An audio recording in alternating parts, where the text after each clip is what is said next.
Okay, it is 6 o'clock, so we'll go ahead and call the meeting to order. Do need a motion to adopt the agenda with the addendum that we have this evening. So moved.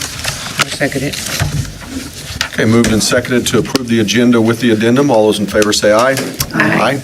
Okay, motion carries. 3.0, approval of minutes for February 12th board meeting.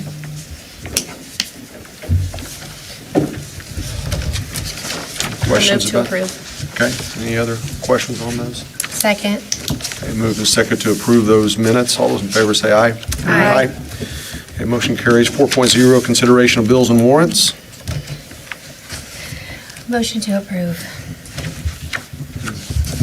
I'll second it. Further discussion on those? Okay.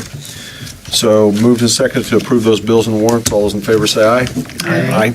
Okay, motion carries. 5.0, hearing of requests and suggestions of citizens and organizations. Is there anyone that's not already on the agenda that would like to speak to us? Don't see anyone that is stepping forward, so we'll move on to 6.0, the kindergarten readiness and early learning opportunities discussion. Come on up.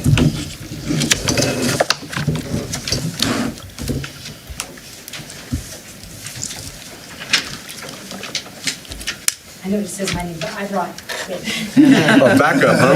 Okay, I brought it. I don't know how we could do that. No. all right. So we're just going to talk a little bit about some of the early childhood opportunities, and I kind of put together a little packet just so you can kind of look at different things.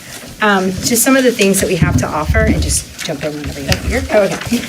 The Kids First Preschool, which is a preschool that we have with kids that have IEPs. They work on goals. And they come in the morning and they come in the afternoon. Some of them come for an hour, some of them come for 2 hours, some of them come for 3 hours. So they just come at the time that is best for them. And so then they can work on those goals. We also have a 3-year-old preschool. We do have limit of 10 in each class. So there's 20 together. And I did bring some numbers so you just kind of can know. So we're all full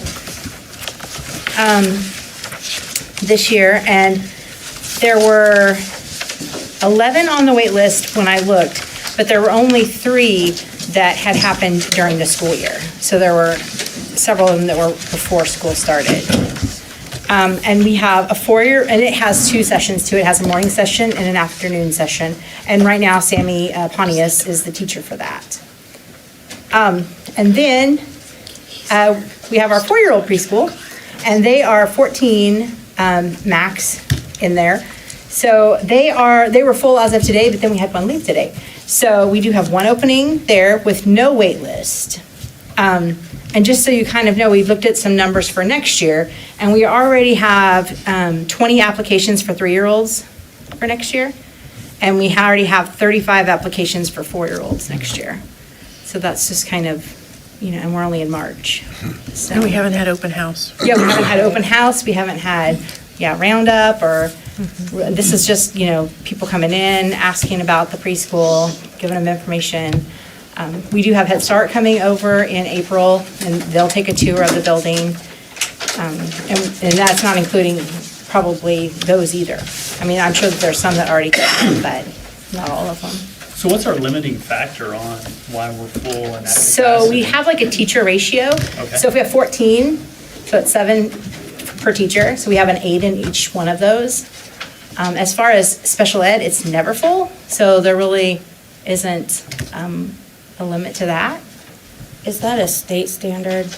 I'm not sure. No. For preschool. Well, years ago, when it started, when it used to be at-risk pre-K is what they called it, and we'd fill out the application, the ratio they gave was 14 to 1 teacher. And so we had a teacher with an adult, with an aide, so we did, we did it that way. So that was where we got that number. So we have 3 of those classrooms that each have 14 in the morning and 14 in the afternoon. And then one of the pre-K classrooms has 3-year-olds. We used to do all 4-year-olds, but then what we found was we didn't necessarily have enough 4-year-olds to fill all 8 sections, but there were always 3-year-olds on the list. And so then we started having one section, or one teacher do 2 sections of 3-year-olds, and they're always full. There's always, So do we just need more teachers, more room? Both. Probably, yeah, I was going to say, probably both those would help.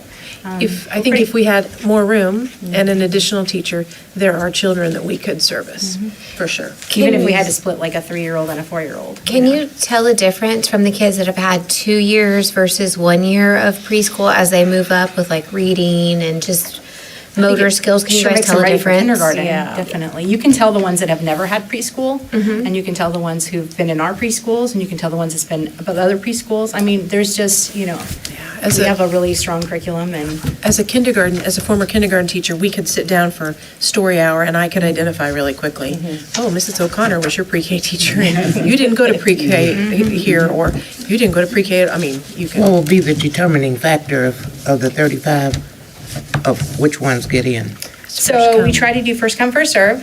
So all of those 35 are on the list, but we still have spaces for more for the 4-year-olds. The 3-year-olds, we've limited it to 10, so they already have 20 applications. Now, some people pull out or move during the summer, so I mean, there's probably going to be some changes, but.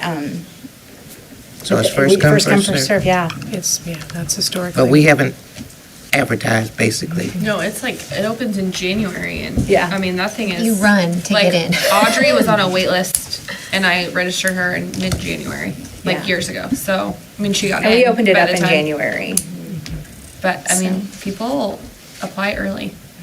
Get their application in early because it's. And, I think it helps when we have that daycare that's opposite of that preschool, so that, the kids can stay for that next section and be in daycare also. So I do think that So, helps. excuse me, so Whitney, you came up with some ideas that you gave all of us, and I read through that. Yeah. And I asked some other school districts about some of your ideas. So what's the take on the rest of your staff in regard to some of your ideas? I haven't shared that with everyone. There was a few teachers I shared it with just to get some ideas. But yeah, it's needed. I mean, they're all in agreement that, early childhood, we do need some. Well, like Mr. Ray said, we have these kids that are on a waiting list. Yeah. And then you propose, well, why should we have a waiting list? Right. So we need rooms and teachers. Yeah. So I think that was on the front burner for Yeah, discussion. I don't think there should ever be a waiting list. We shouldn't have a waiting list. It's like, we want to get these students, we want to work with them. It's like, I want to go earlier than 3-year-olds, I mean, that'd be awesome to work with these kids as infants to toddlers, but, that's the big picture. I remember when I first got on board 12 years ago, Yeah. we didn't have all-day, we needed one more kindergartner or one more preschool kindergarten when I came on, and you talked to Linda Prell, and We added it. I think right now, our issue is we're at building capacity. Yeah. So we need building capacity, of course, more teachers and more aides, and then more money. We've got to allocate money because we don't get paid for it. It's not like we have the same dollars per pupil that come in for that than we do our typical students. I think education is So- just changing, and it's like the I agree. expectations in going to kindergarten. It's like right now, they're expected 18 letters by the Yep. time they get to kindergarten. When I started teaching, it was only 15, so it's just getting higher and higher. Yep. And like Shelley said, you can definitely see when you have students who have not been in an educational environment. Yeah. So basically, what it all means is probably a bond issue. I mean, if this board wanted to do a bond issue, we could build an early learning center, if you will, that could even, incorporate some of Whitney's ideas on the childcare and some stuff like that. But it would take a bond issue. You're talking about multi-millions of dollars to get it that's done.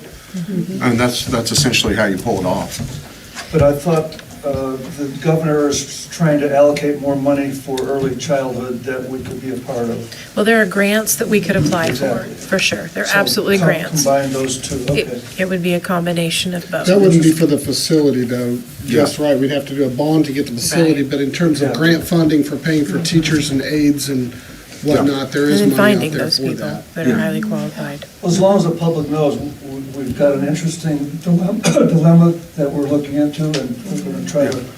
The other problem right now, timing with a bond issue, interest rates are as high as they've been for as long as I've been on the board. Well, that's for sure. And so you go and float a bond at the highest interest time. Now, you can always get a refinance, but it costs to do that. So it's just timing. the cost of every dollar you get as a loan has just gone up dramatically the last couple of years, so that's the problem with the bond issue.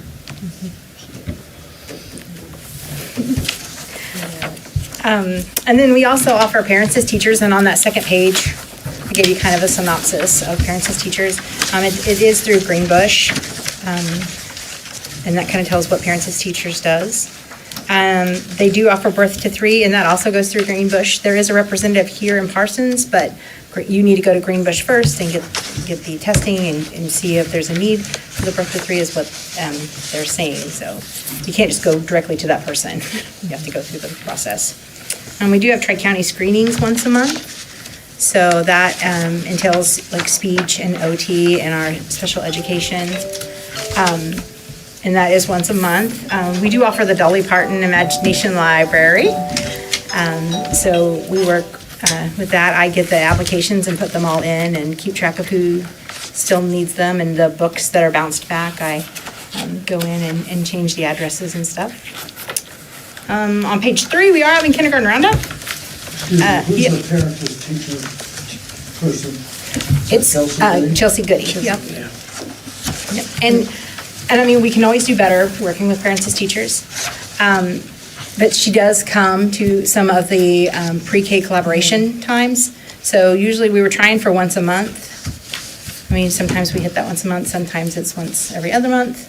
So, but we There's do. been a lot of mobility in that program. I mean, the parent educator has changed pretty consistently. Yeah, we've had 2 throughout this the year. years. Yeah. So, but yeah, they are working with our preschool. We are working with Head Start too. They asked about like the standards and like our grade cards and what, we're expecting in preschool and what we're expecting when they go to kindergarten. So we have worked with them also, giving them some lists of things that we need to see. But anyway, our roundup is Tuesday, March 26th, 4:30 to 6. You can tour the building, meet the teachers, visit the preschool, kindergarten classrooms, learn about all the great things that we have to offer. And then you can get signed up for enrollment too. So you can get your name, and so we'll know where to send the link for enrollment. And then we are participating in Week of the Young Child, and that's going to be held at Curious Minds this year. And so we're going to have a table, and our preschool teachers are going to be there, and I think we're going to do some hands-on activities with the kids.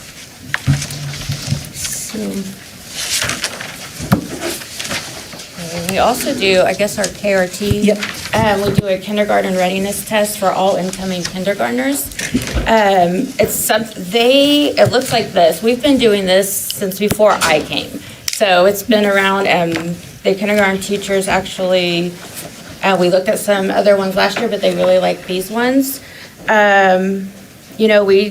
It assesses letters and cutting and coloring and OT skills, and it kind of just gives us a better idea of where the student is, and if there's any extra support we can start helping the students with right away. It also kind of, we're able to tell, like, okay, does this child have a later birthday? Are they young? Have they never been in a school setting? So at that point, we can kind of talk to parents, like maybe preschool's a better idea if they're not quite ready. So it really gives us an idea of where students are coming in. So this is something we continue to do each year. And it identifies if a child is marginally ready for kindergarten? Correct. What are the different categories? It is not ready, marginally ready, ready, or ready plus. So, And so then a parent can say, right there after doing Yeah. the little screening, oh, ready plus, or, oh, my kid's not even marginally, Right. not ready. And so it makes it a little easier to have those discussions because you've got the data.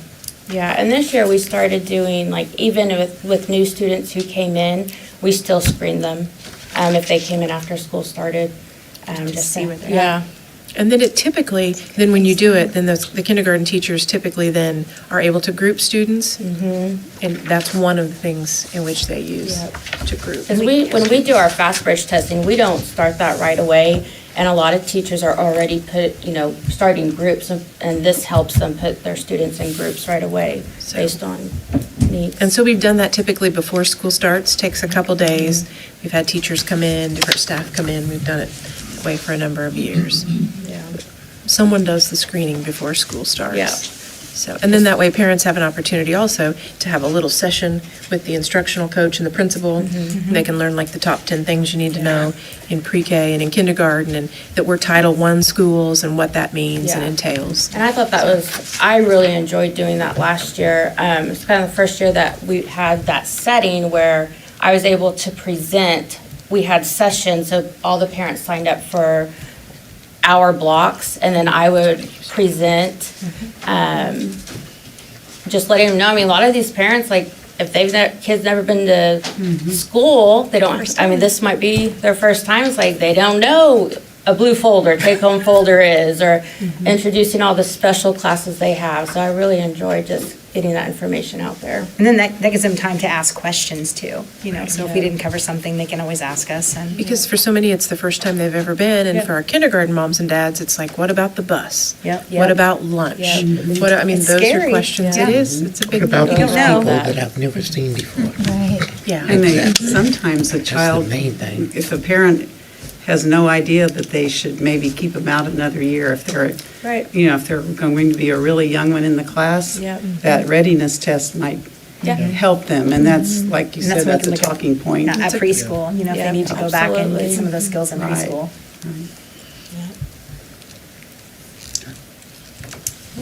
Anything further for us? Any questions? Okay, well, thank you for your time and your presentation. Thank you. Okay, moving on to 7.0, report of the superintendent of schools. All right, the first thing I've got is the legislative update. And again, I would encourage you just to go to that website and click on the link of what's happening, because things are happening so fast. It's really hard to keep up. I've got kind of a synopsis from last week, but I don't know what's already happened today. By the time I send out something on Friday, it'll be completely different. So, just so that you're aware, sometimes when a bill comes out, they will then gut it and put a bunch of other stuff in it and still call it the same bill.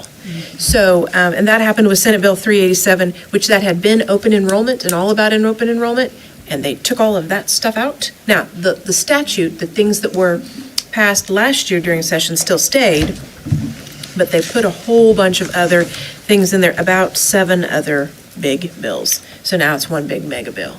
And so there's that, there's the flat tax that they're working on, and they're also looking at how things are funded, how special ed is funded, because there's the requirement that they're to fund 92% of the excess, that whole thing is in statute, and they are not doing that.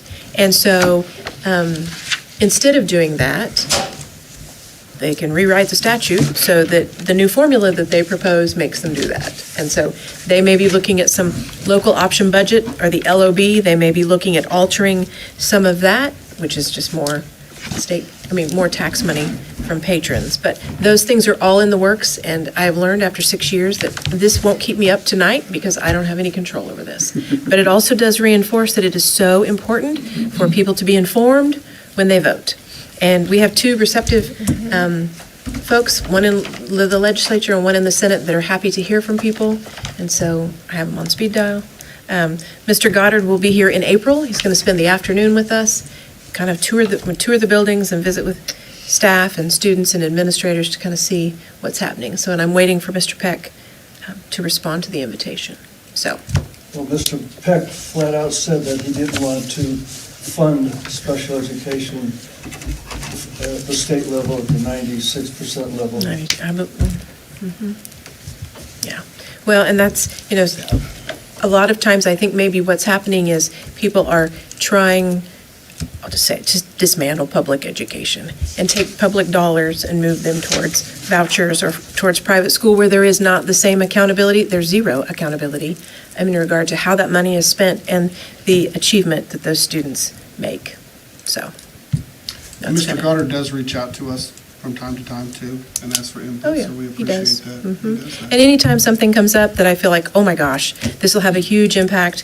Last year there was the whole, instead of 2 years prior, just 1 year prior for enrollment, counting enrollment. Now, for us, that was not a big deal. Our enrollment has stayed pretty stable. But for some districts, that was a significant loss. And so oftentimes, Dan will reach out and say, hey, what do you think about this? Or I can just text him and say, no to vouchers, don't do this, or this is not a good idea. And he's, so, And he agreed to no to vouchers. yes, he Correct. did. Publicly. He did. He supports public education. So that's what we have there. There'll be some more stuff. I'll put it Friday in the View. We'll just see. We still have a few weeks left in the session, so no need to borrow worry. But it is important to be informed and to vote, just so people know. Let's move it on. March the 29th, that is our makeup day for snow. We were out for those 3 days, so that had been on the calendar as a part of Easter recess. We are going to have school that day, so teachers, staff, all of us will be there, and we've let them know that as well. April the 8th is the next regularly scheduled board meeting, which is actually the big day of the eclipse. So there'll be a lot of exciting things happening in school that day. And then the 22nd, that we have staff professional development. That is the last letters training for our elementary folks. They have finished both volumes, which is great. That is something that I think we can be really proud of. Not a lot of districts across the state. We trained everyone from the beginning. Pre-K, clear through 5, special ed, instructional coaches, admin, they've all been through. And that is definitely not something that others have done. And I think that gives us a distinct advantage. So, because one of the legislative things is this literacy first new thing they're trying to promote across the state. And one of the components of that is that in order to relicense, you have to have this training. You have to have had this training. And I think our people are at an advantage because they've already had that training. So we've got that on April the 22nd. And then she did just share next week on the 26th of March. That's that big kindergarten pre-K roundup day. Those days are always fun, that afternoon and evening. So that's what I've got. Does anybody have any questions for me about those things? Thank you very much. So moving on to 8.0, report on the February and March Tri-County Board meetings. So the March meeting actually got moved because of spring break, so it's not until this Gotcha. Wednesday. Yep. And Kayla's going to go to that because Hunter's going to be Okay, gone. thank you. But she's got her February report. Yes, I do. Excellent. The audit, we had the same thing. I saw the same man. I felt like I knew what was going on. And so we had that first. Then they reported that Tri-County's actively recruiting for special ed, of course.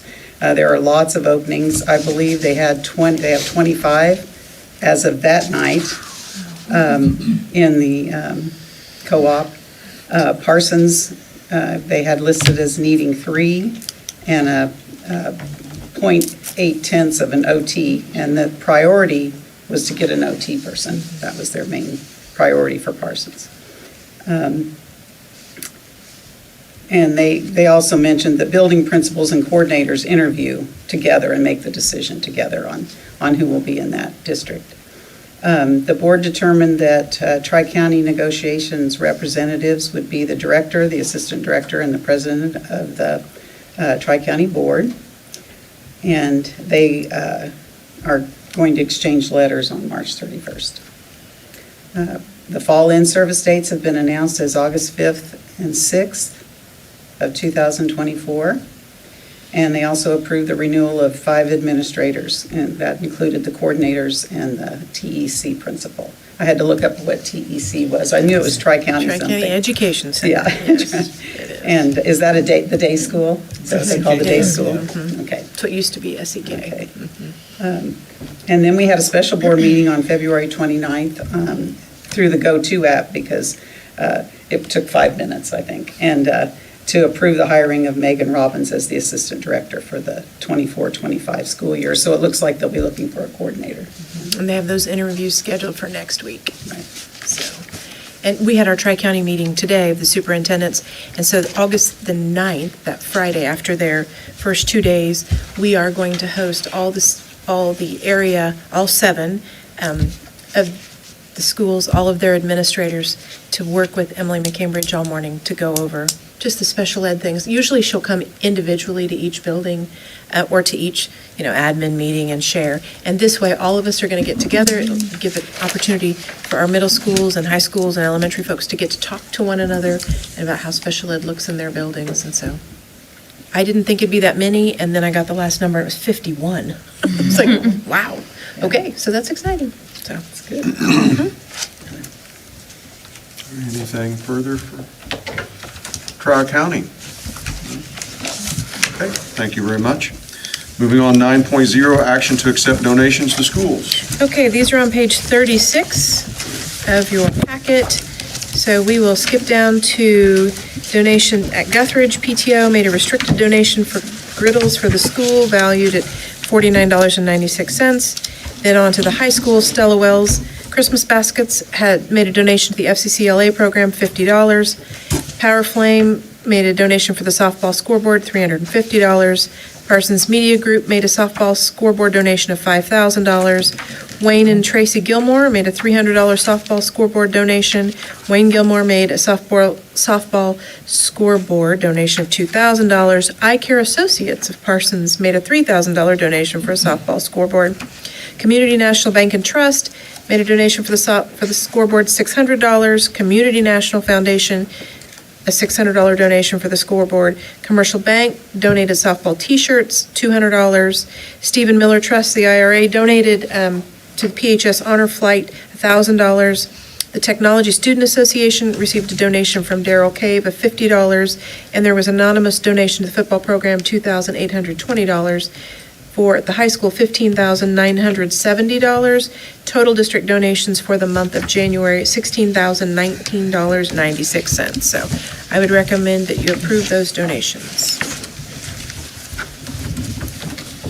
So move. Okay, moved and seconded to approve those donations. All those in favor say aye. Aye. Aye. Motion carries. 9.1, action for the Jobs for America's Graduates Partnership Agreement. All right, so initially this information was included in the view on February the 23rd.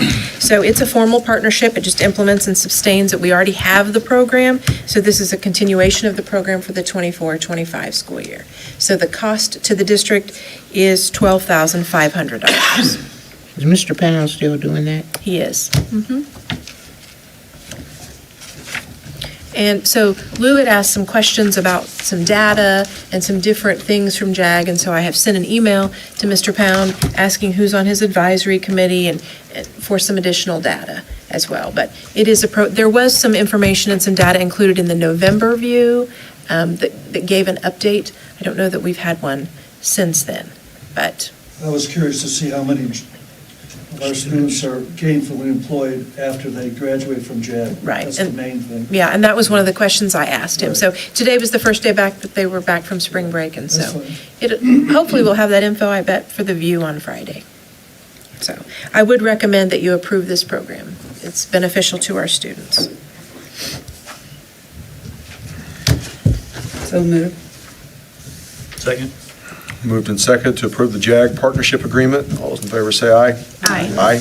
Okay, motion carries. 9.2, action on Sparkville Memorandum of Understanding. Okay, so this used to be called Communities in Schools. That's what this was. So it's the same thing. They've just changed the name. This is just the MOU for the 24-25 school year. There are program fees at the middle school and at the high school. So at the middle school, we have Susan Hill. She is the coordinator. And at the high school, then we have Dara Barmiller. She's the coordinator. So each of those fees are $12,500 for a total of $25,000. And that, I think that's actually for 2 years. So it's actually for this school year and the next year, because it's $12,500 per year. That's what it is. Yeah, it is. It's not Two-year per school. agreement, yep. 2-year agreement, $12,500 per year.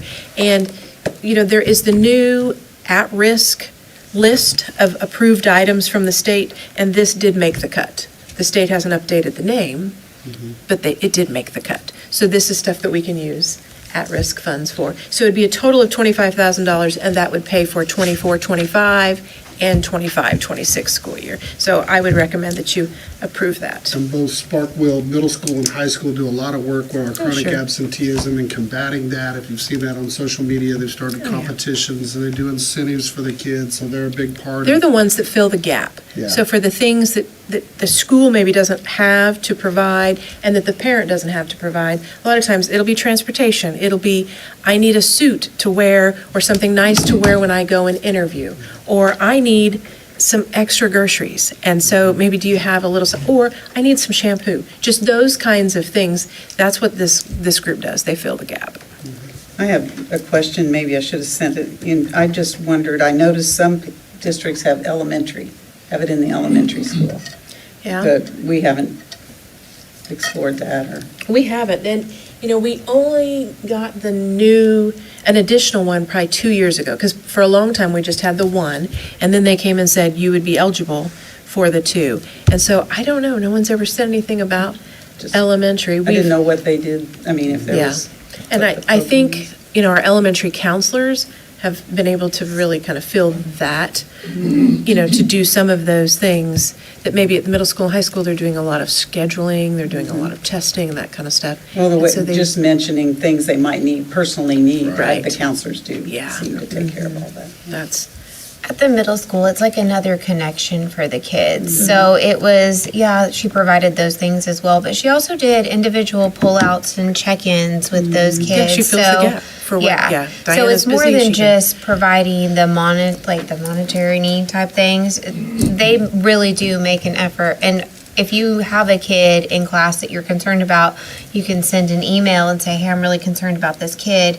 And they follow up and follow up and follow up. it's another intervention. That's a good way, And the two Yeah. people You're we right. have do a really good job. They really do. We are very fortunate. And that's it. It's about the people, Yeah. not the programs.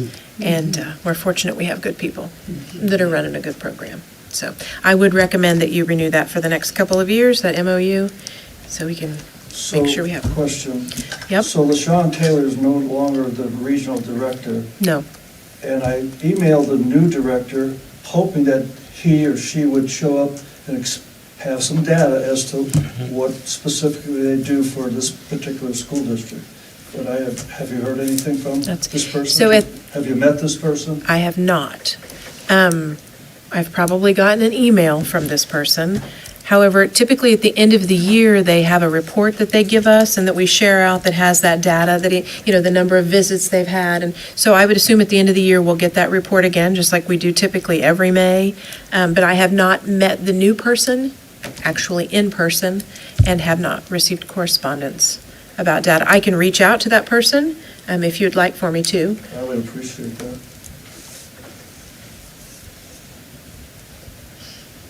I make a motion to approve the Sparkwell MOU. I second it. Okay, moved and second to approve the Sparkville MOU. All those in favor say aye. Aye. Okay, motion carries. 9.3, action on membership in the CASB for 24-25. So these two, 9.3 and 9.4, are memberships in. Right, so this is yeah. this is an annual renewal. The first also includes that season pass, which allows us to do any kind of training that we want to do, online or in person, with either a reduced fee or no fee at all. It also gives us access to the KASB Plus, which is a new system that they've developed that has a variety of resources in it. We can log ourselves in and get those things as well. So I would recommend that you approve that. The cost, same as it was last year. Approve 9.3. Second. Moved and second to approve the CASB membership for 24-25. All those in favor say aye. Aye. Aye. Okay, motion carries. 9.4, action on the CASB Legal Assistant Fund contract renewal for 24-25. And this is just the opportunity to use their attorneys. It's $2,750. And Luke Silva is worth way more than that. I mean, I call him on a very regularly. I have contact with them. So, and that's something that we need. I'm not an attorney. We don't have an attorney on the board. And they specialize in school law. And so I would recommend that be renewed. Make a motion to approve 9.4. Second. Moved and second to approve the CASB Legal Assistant Fund contract renewal. All those in favor say aye. Aye. Okay, motion carries. 9.5, action on the 24-25 high school course description handbook. All right, so first reading was on the February agenda. There have been some changes pertaining to the additional history elective and the structure of the English program. They are going to now move to AP English, which is a much more rigorous and involved structure. And so that was included in the view on February the 23rd. So who's the AP test director? The AP test Yeah, you have to director. have an AP test director. I'm sure we have to have all of those people. Everyone in the English department was willing to go and get trained. I don't know that those roles have been assigned Okay. as of yet. It's Sally Clay, Adam Payne, Linda Moore, and then I would assume our new social studies teacher that we will have next year as well. I So think it's a great idea. it is, it really is. And it's a lot of work and And a they have a lot lot of of work. details. They have a well-thought-out plan. I listened to their plan. Yeah, we both They've did. got a That good- was included in the view. well-thought-out. So, Okay, any other comments on that course description handbook? Okay, need a motion then. Motion to approve. Second. Moved and seconded to approve the 24-25 high school course description handbook. All those in favor say aye. Aye. Motion carries. 9.6, action on 24-25 middle school course description handbook. all right, so the first reading of this was included in your February agenda. The only change that they have looked at and entertained, and they visited with you about it when we came around and did the academic special board meeting, was talking about in 6th grade, looking at having English and math be 75 minutes instead of 50. So I would recommend that you approve that. Motion to approve. Second anywhere? Second. Okay, any discussion on that further? Okay, moved and seconded to approve the 24-25 middle school course description handbook. All those in favor say aye.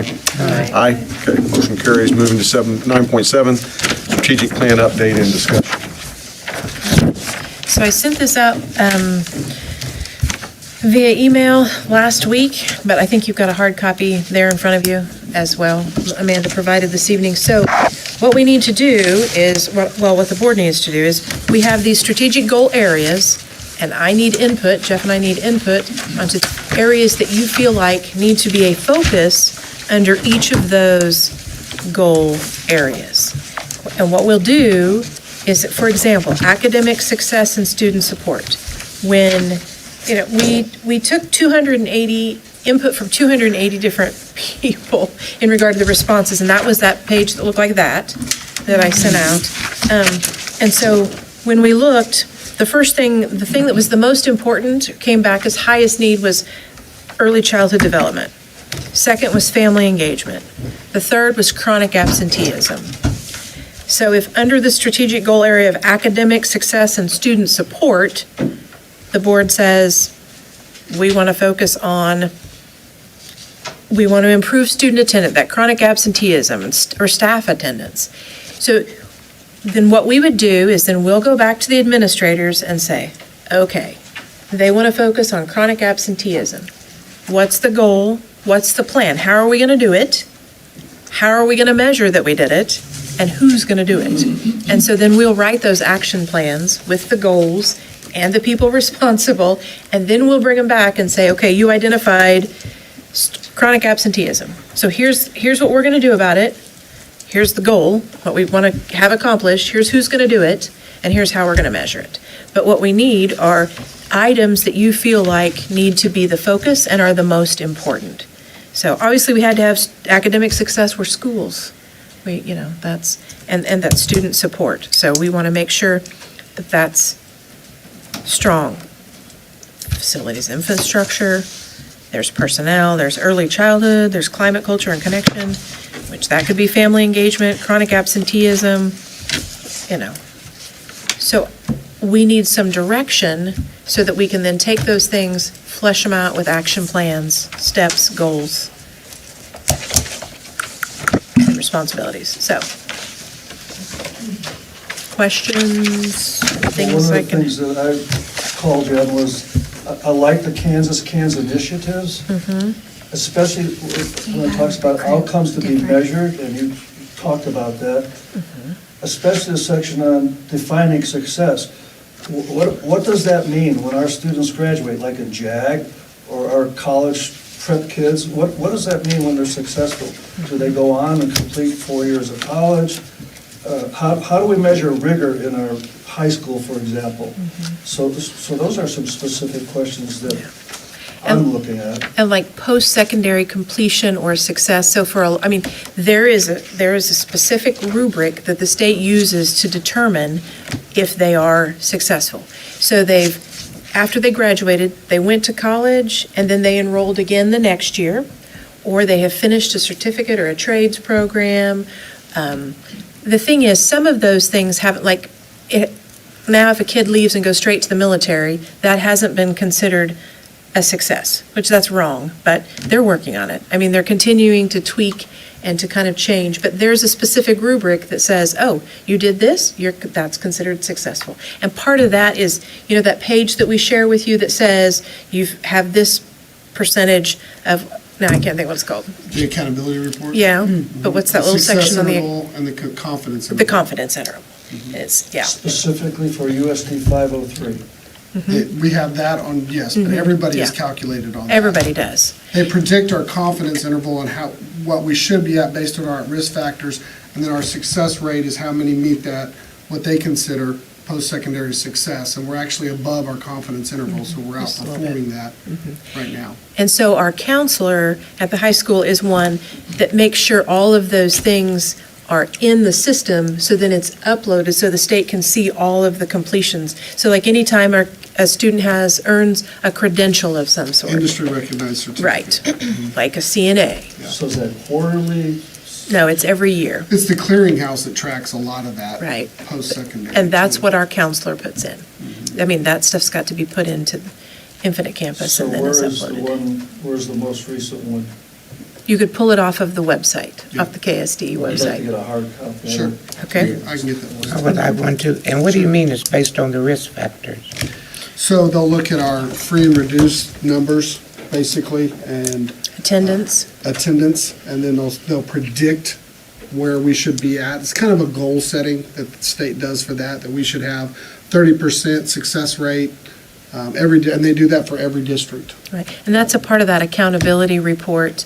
It typically comes out in October and we share it, and this year it took quite a Yeah, while. it didn't come out But till it came out to January, January, February. And so we have shared that with you, and that's, and on one side of it was were the state assessment scores, and then on the other side were those, okay, high school graduation rate was included. That was the paper that said we had a silver star for our SEL, our social emotional learning, we had a bronze star for graduation.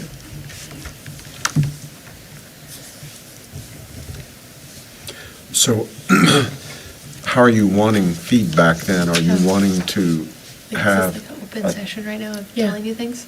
Yeah. Oh, I just want you to tell me things. I mean, unless the board would prefer to have a work session, a special board meeting, to Well, have that's a what work I'm session. asking. And we can do that, or we can do it now. Either way works for me. okay. It's whatever works best for you. We're going to have certain things that are going to be part of it, like the academic and the student support with Kansas Can that we already have to do too, but we kind of want your input on, what other areas are specific to. Do you want us to specifically look at early childhood and develop something there? Chronic absenteeism, family engagement? I mean, these were all of the things that were listed, and the board didn't do the end of, to putting them in rank order. But we have all of the others that have, ranked them, so I don't know if that's. So is this what you've got on paper, your first pass, and you're wanting additions to this, or are these just options? This What is does just, this represent? this is just a draft, so these Okay. are all options. This is everything. We just threw it up on the table to see, Okay. what is of importance and what the board would like for us. I mean, all of these, the thing is, what makes it difficult in something like this is it's all important. It's all things that need to be addressed one way or another, but we need to have some items that are specific so that we can't develop an action plan for every single item. Okay. But we do need to have some guidance on what you'd like action plans developed on, so that we can do that, set the goals, get the data, and then as a part of those accountability reports, when they come each month, share with the board kind of where we're There's a lot at. of information, and it's pretty vital. I would prefer a work session, And we because can- I have a lot of questions. Yeah, And I don't want to take up the time. And we have to make sure everything that we're doing is measurable, like you say, and Right. and so on and so forth, what a goal looks like. So yeah, let's just, why don't we pick a day and have a work session then? Okay? And why don't, Do you want to get our Let's see. calendars? Or- Yeah, I probably won't be able to set my schedule tonight, but Okay. why don't we send out an email and throw out maybe 3 dates, and let's try to get the one that works for everybody. And so Sure. we would have us, and then who else would need to be other Well, than really, you it and- wouldn't need to be anyone yet, because we Okay. need the direction from the board, because then the administrators will take that direction, and Okay. they'll develop those plans and the Okay. action plans. So you and Jeff and then the ownership. board then would be the ones. Sure. Okay, so let's send out an email and let's get something on the calendar maybe in the next 30 days, and then we'll be ready to move forward on that. Okay, do you prefer afternoon? Not early evening? morning. Not early morning. Okay, got it. There we go again, see? No, So I haven't done that to you for a long time. It hasn't changed. Okay. 5 o'clock too early? 6, 5:30? I love 5 o'clock. 5 5 o'clock, since it gets, yeah, 5 Oh, o'clock. I was talking about 5 Oh, a.m. I don't work. What do you do 5? I'm not Do you do 5 coming. o'clock? Olivia doesn't do morning meetings don't do too well. 5 o'clock. She used to, but she's getting a little cantankerous about this thing. Yeah, probably 6 o'clock. not happening. Six. Some kid coverage. Okay, Okay, so 6, from my end. 6. We got conflicts with kids. I was talking about 5 a.m., but Olivia, Oh. no, 5 a.m. 5 p.m. No. I'm good with that. Okay, so we'll shoot for 6 o'clock. I will send out 3 dates via email. We'll get that set up in the next 30 days. Okay, all right. Okay. And if you're looking through this and you think, what about this, or I don't understand what this means, please send an email, because I'm sure if you've got a question, I 4 or guess- 5 others do. One question I do have that might make a difference is, I know a lot of these things, we're already doing things under these bullet points, That is like correct. already doing Because we're- them. yeah. So is that just focusing more on the plan, or is it changing what we're already doing? Because some of these things, I'm like, I really feel like we've got a solid And so grip on like the tiered systems of support. Like, oh my gosh, our kids get so much. And so that would be something that we would just continue, because Yeah, the data maintain. shows So it wouldn't- that it's working. Right, It wouldn't exactly. necessarily need an action plan. But if You know, we I also looked at, think like social emotional learning, we do really well, but we Yes. need to keep that as a focus. That Yeah, still needs we still have to be- keep it in the right, strategic just like, plan. right, just like the tiered instruction, Yeah. it still needs to be a part of the Yeah. plan. Okay. But like attendance, Yep. that may be something, I mean, that That's needs to the be new addressed. So that, beast, it's a yeah. new beast, and so how could we address that? How could we measure that? Okay. That Yep, kind of thing. yep. Okay. Okay, 9.8, open enrollment update discussion. Okay, so that was included last week in that email. This is what was required because of some new law that went into effect for this next school year. And based on those statutes, and I've got the numbers in there, before May the 1st of each year, school superintendents have to say, here's how many people we can have in our classes, here's how many we have, here's how many we'll take. And it's a new thing. It's just a new thing. And so I've gone through and done the numbers, the current enrollment and what it is per grade level. I've given you the data for the historical enrollment. You can look and see, we've pretty much stayed relatively stable. So we are one of 2 districts in the state, not the state, in southeast Kansas. Pittsburgh and Parsons have either, stayed pretty consistent. We haven't had big losses as they have in other places. Then other things to consider, what's the goal for student-teacher ratio? What is the goal? I didn't give hard and fast numbers because here's a goal.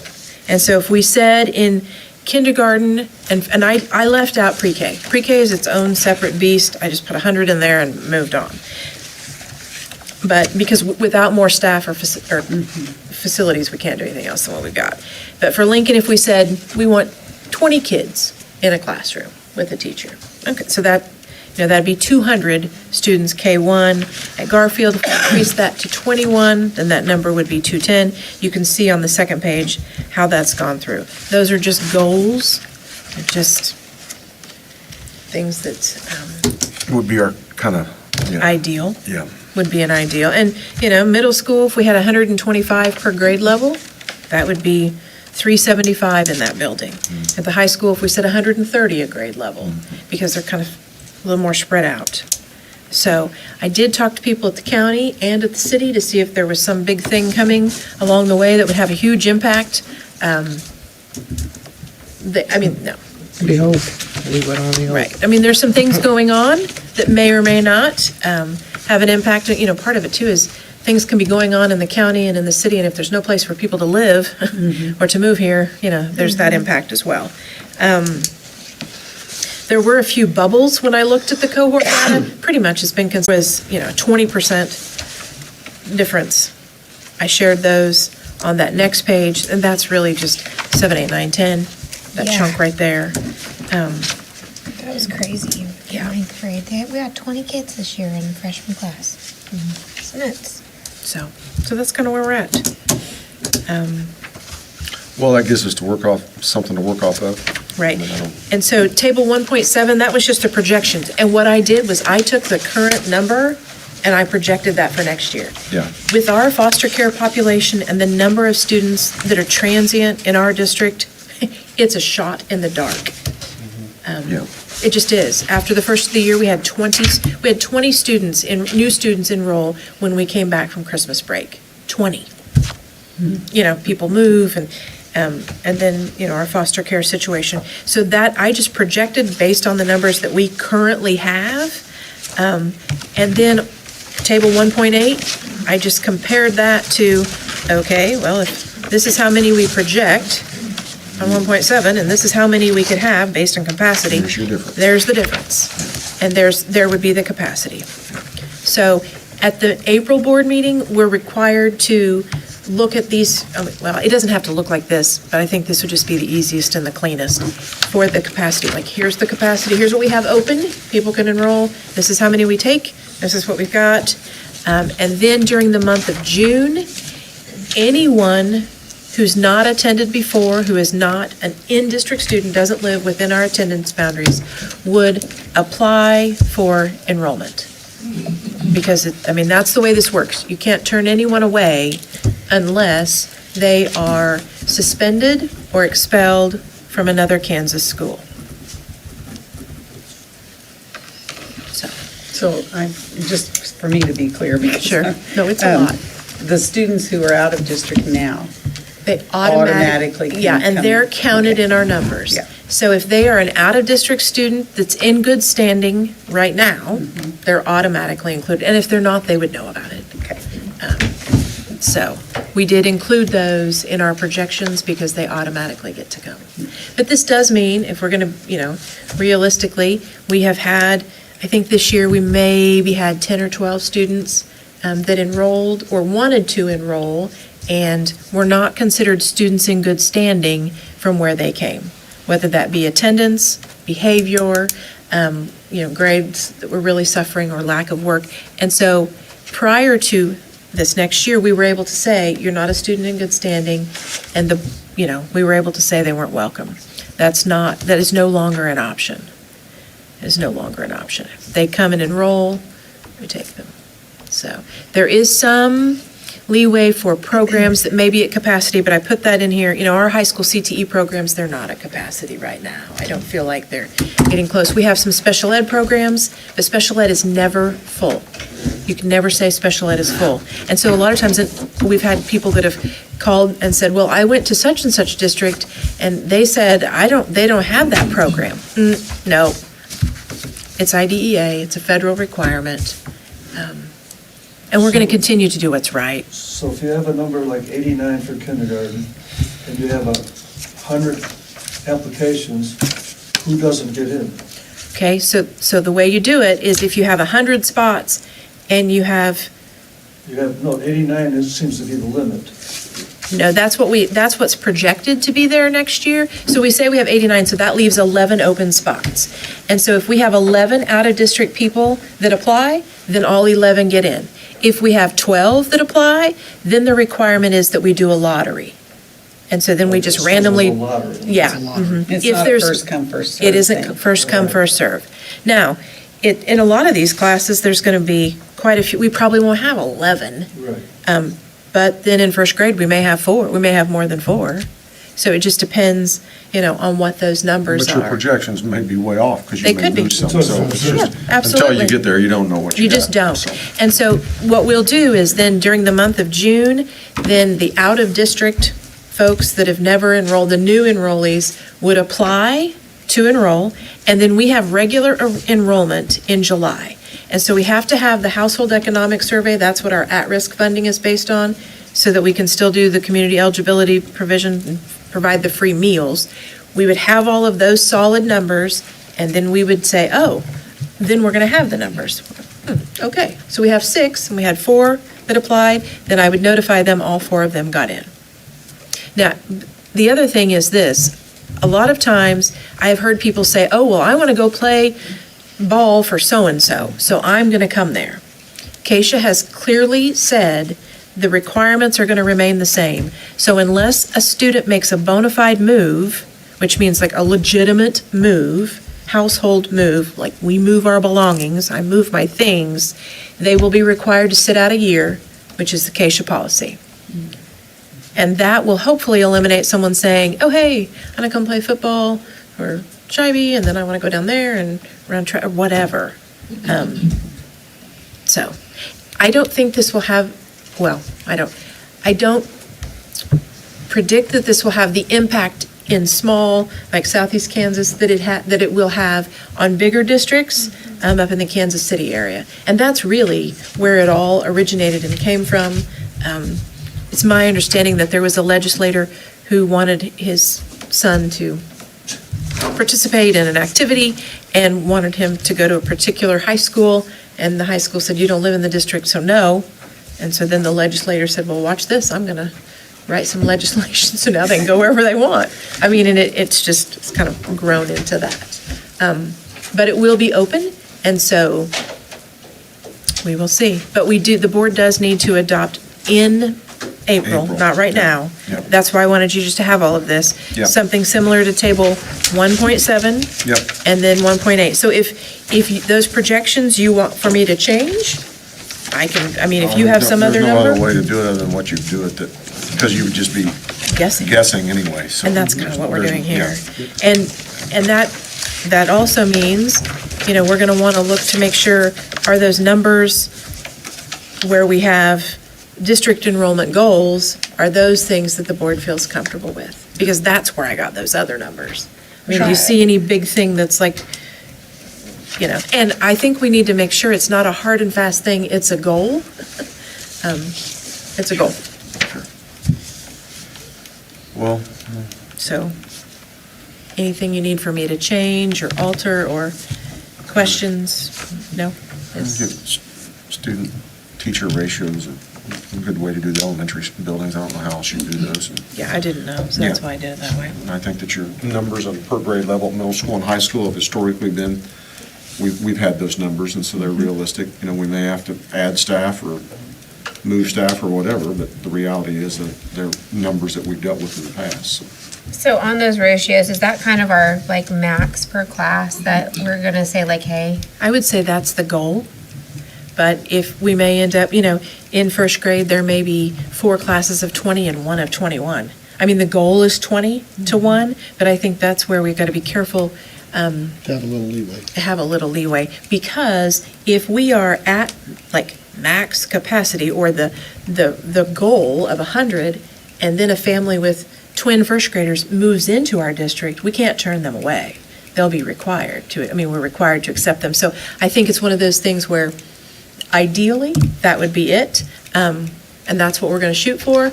However, we can't control who moves in and We who always moves have out. some that live in our district that don't enroll until like the first day of school. Yeah. Right. Or the week later. Right. After you've already written the names in your grade book. One more factor to kind of work into that scenario too. Yeah. For sure, so. Any other questions on that? So that'll be on the April agenda, and then what we have to do is post that on our website. It's one of the, We posted in June. no, it has to be posted in May, by May the 1st, the capacity does. So we will send something out that says we're having open enrollment and welcome, and then open enrollment will be the month of June, and then we'll have our regular enrollment in July and be able to firm up those numbers and let parents know. And then school starts in August, so. And now, there is some, that one bill that they took all the guts out of and put 10 other bills in it. There's a caveat in that, in one of those that says you could turn them away if they were not a student in good standing. I don't know if that's going to go anywhere or not. Originally, I had some other language that I wanted to put in here, and I ran it by KASB. They were like, yeah, you can't do that. It's still, because I felt like a student in good standing, attendance, behavior, but those are not, there wasn't a way to word that in order to get that in there, so. But we're going to do, just like we do with every student that comes to our door, we welcome them, we greet them where they are academically, we give them a blue shirt, tell them, glad you're here to be a Viking, and we get to work. So, just the reality of what we have. So if in the next week or so you think, oh, maybe we should change this, or I want to do something different, please let me know. Okay, thank you very much. Moving on to 9.9, action on custodian evaluation. Okay, all right. So included in the view on March the 8th were those, were the current and the new custodial evaluations. You can look on page 52, 54 of this. The one that we used before was very outdated. Simply did not evaluate what they really did. And we've been saying that for 20 years. It hasn't changed. No, I was going to For 10 say, years Leanne used since I've been it there. 10, 15 years ago, and so did I, we thought, no. And so our current maintenance director is a part of a maintenance consortium at Greenbush, and he goes, visits with other maintenance directors, and this was one that they recommended, that he looked through it and felt like it was much more applicable and specific to the job in which what they're actually doing. So I would recommend that you approve that new custodial evaluation, so. For it to start when? It would begin this year, and so the first round, the round of interviews for classified staff, they're due April the 1st, and so this would be something that Eric would have done by April the 1st. So he felt comfortable with that. He's already started doing some of them. That's my question. Has he covered it with the existing Right, personnel? and so, yeah. I wouldn't want somebody to come in and throw a new evaluation on me No. midstream. And the thing is, these are things that they're actually doing. A lot of that old evaluation was like, do they value public education? Well, how do you measure that? Right, how do you measure that, and what does that really have, I mean, we want them to be proud of their building. Is it clean? And this way, is it clean? Are the floors clean? Are the walls clean? I mean, it's very specific and outlined. I thought it was a very fair evaluation as well. I mean, It does you look- can't really not be truthful Right, on it. and if you're based not on- doing yeah. those things, then you're not doing your job. Simple as that. And I And, like that it's either Either do it- clean or it's, yeah, kind of dirty. It's not exemplary or, right. It's It's either acceptable, because we expect it. it all to be exemplary and to be differentiate. clean. And we kind of, and no, not at all, so. Okay, need a motion. Move to approve. Second. Move to approve the new custodian evaluation, or excuse me, moved and seconded to approve that. All those in favor say aye. Aye. Motion carries.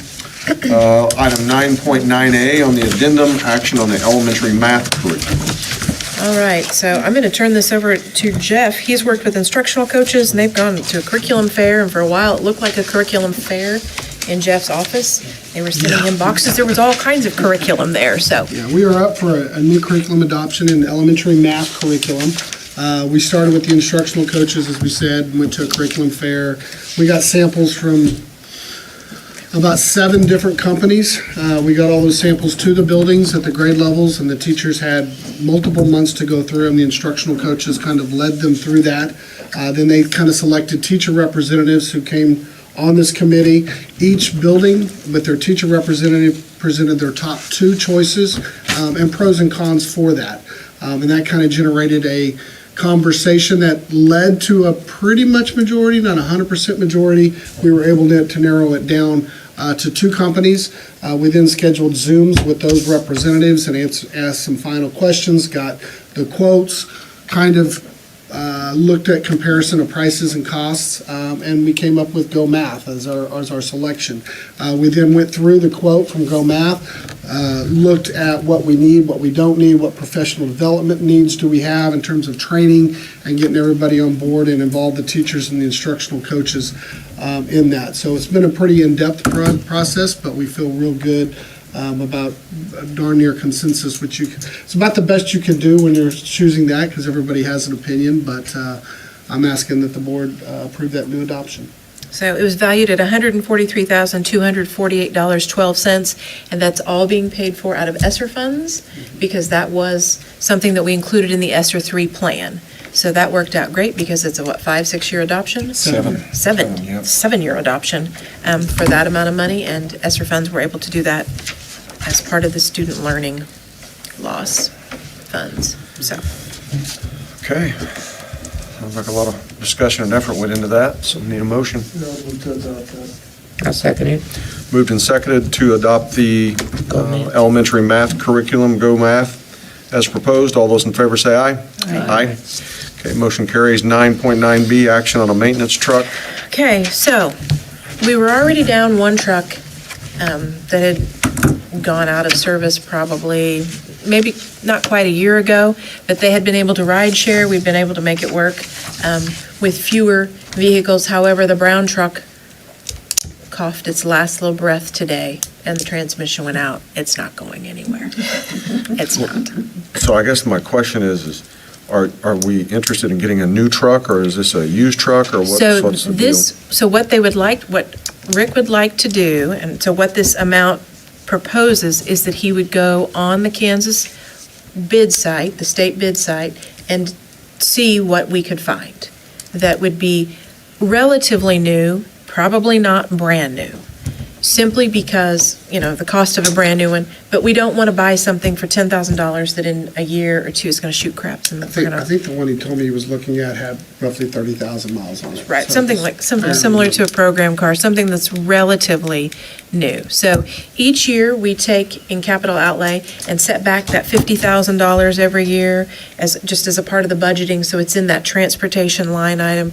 We have almost $700,000 currently in capital outlay, and we've got $100,000 set aside in that transportation line item. We aren't going to need a bus this year. This is not the year to purchase a bus, so there is funding available to purchase that. Wouldn't require any kind of a lease purchase.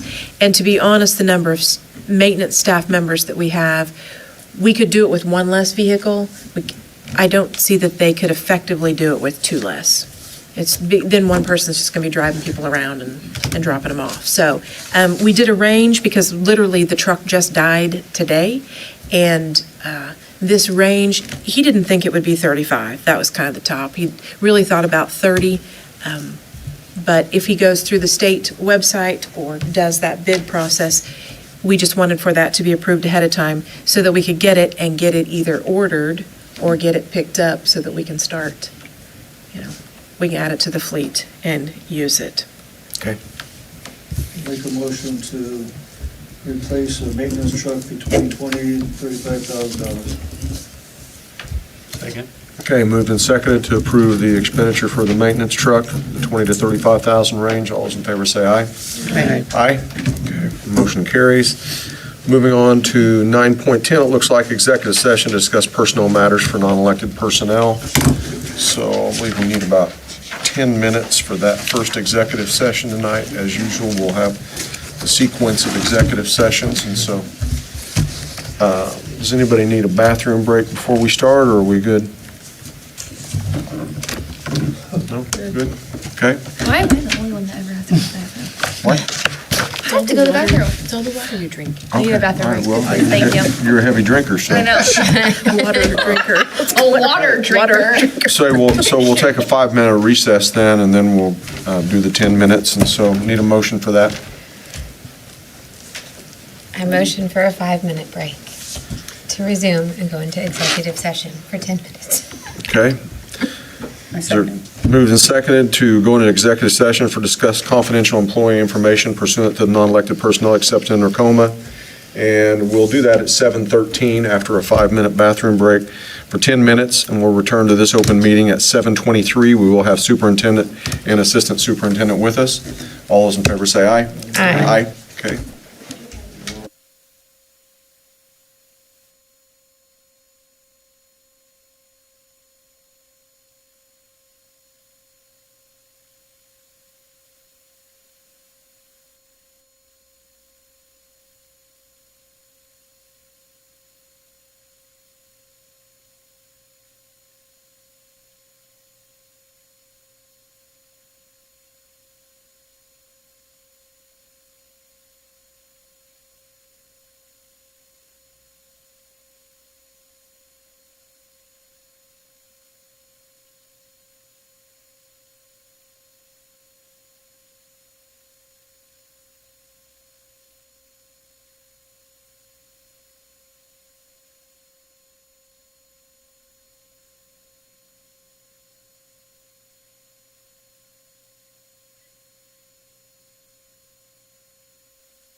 Okay, it is 7:23. We're back in open session. We've got another executive session to discuss confidential student information here, and let's go 7 minutes for it, actually.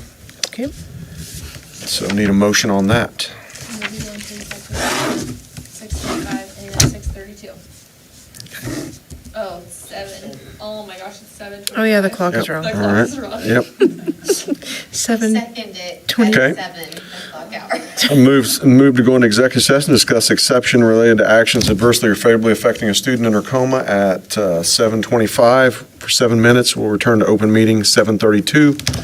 We'll have superintendent, assistant superintendent with us. All those in favor say aye. Aye.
We're ready for our last executive session to discuss employer-employee negotiations.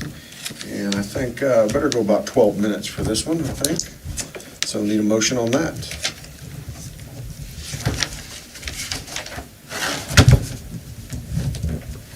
I move we go into executive session to discuss employer-employee negotiations at 7:34, ending at 7:46. Second. Okay, moved and seconded that we enter executive session to discuss the employer, or exception for employer-employee negotiations in Tacoma at 7:34 for 12 minutes, and return here 7:46. The superintendent and assistant superintendent, all those in favor say aye.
Okay, we're back in open session. We do need to extend our latest employer-employee negotiations executive session for another 10 minutes.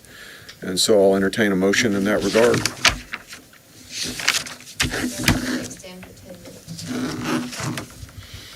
Okay, it's been moved and seconded that we will go back into executive session to discuss the exception for employer-employee negotiations under coma at 7:48 and for 10 minutes, and we'll return here at 7:58 with the superintendent and the assistant superintendent being with us during that time. All those in favor say aye. Aye.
Yep.